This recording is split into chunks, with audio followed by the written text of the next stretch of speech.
et comprendre quelle est la relation qu'il entretient avec sa ville de naissance, sachant que le travail que je fais à travers villes et communes me permet de me rendre compte à quel point les questions d'identité peuvent être des questions extrêmement sensibles, extrêmement prenantes, n'est-ce pas, qui handicapent la jeunesse dans le saisissement des problèmes d'aujourd'hui et les solutions qu'on peut y apporter, leur contribution d'ailleurs à la résolution des dits problèmes.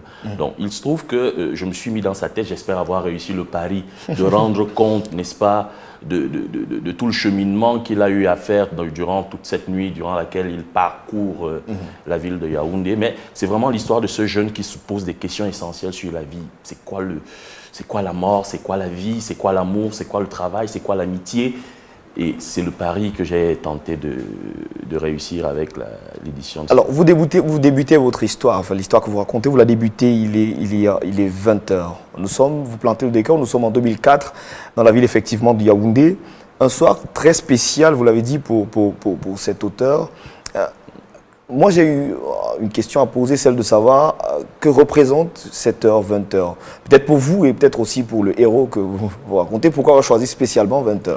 20 h dans la vie de la nation camerounaise, ça a souvent été des moments forts parce que c'est l'heure du journal parlé. Oui, effectivement. Avant que la télévision devienne la reine des médias, il se trouve que dans notre environnement, nous qui avons eu quand même à connaître un autre président que notre président actuel, c'était des moments forts. Donc il valait mieux ne pas être distrait, même si on n'y comprenait rien étant tout petit. Là, il fallait bien laisser papa, maman écouter le journal de 20 h. C'était un moment fort.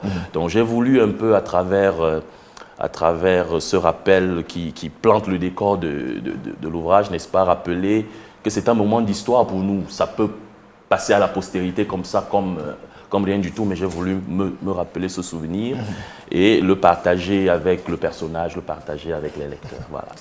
Alors, à la page 12, vous dites